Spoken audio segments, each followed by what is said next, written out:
బిఎస్సీలో మాట్లాడుతాం.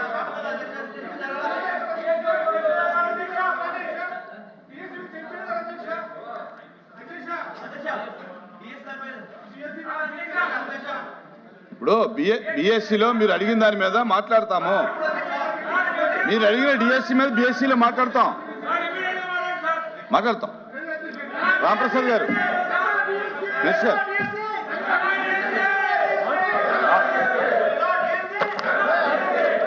మాట్లాడు.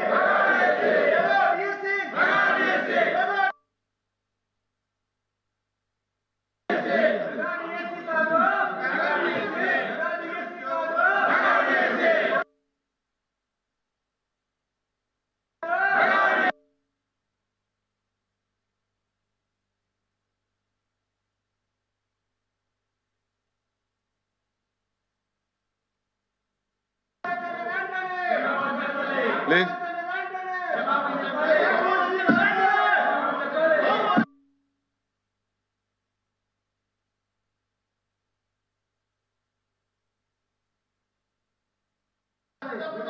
ఎల్ఓపి గారు,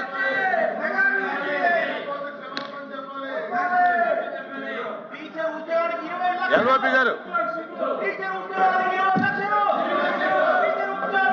ప్లీజ్. అధ్యక్ష, మా డిమాండు ఏదైతే డిఎస్సి మీద ఉందో దాని మీద చర్చ జరగాలన్నాం. నేను ఒక విషయాన్ని తమ దృష్టి తీసుకొస్తాను.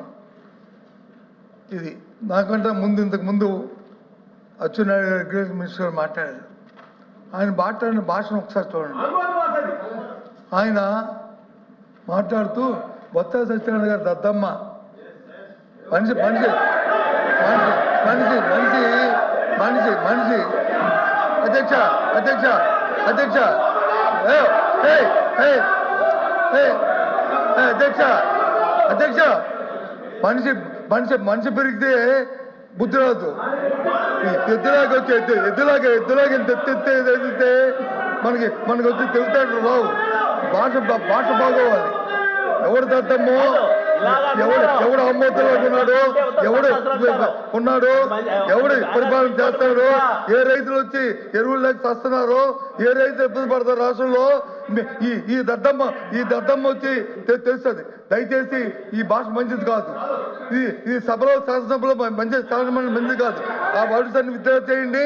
ఏంటి ఇలాంటి భాషలు ఆడడానికి గౌరవంగా మాట్లాడి నేర్చుకోండి. డిఎస్సీ మీద మాకు జరగాలి.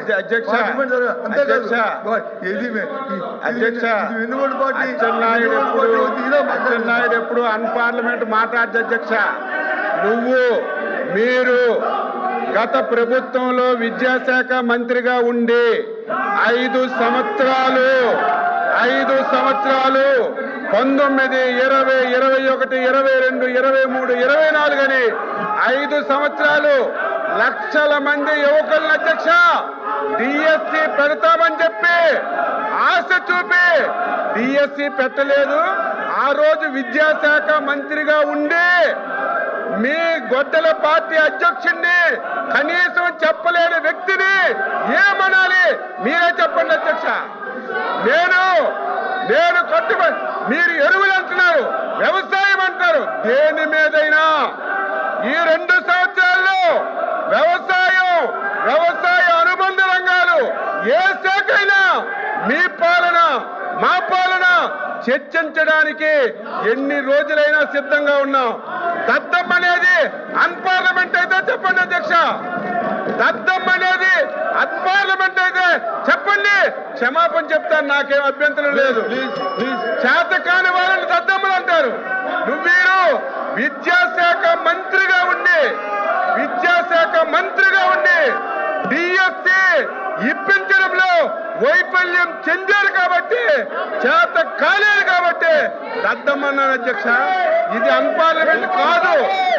అన్పార్లమెంట్ అయితే చెప్పండి. నా పర్సనాలిటీ గురించి మాట్లాడుతున్నావు. నువ్వు సచ్చినా కాలు కిందకు పెట్టి తలపైకి పెట్టినా నా పర్సనాలిటీ నీకు రాదు సత్యనారాయణ. నా పర్సనాలిటీ నీకు రాదు.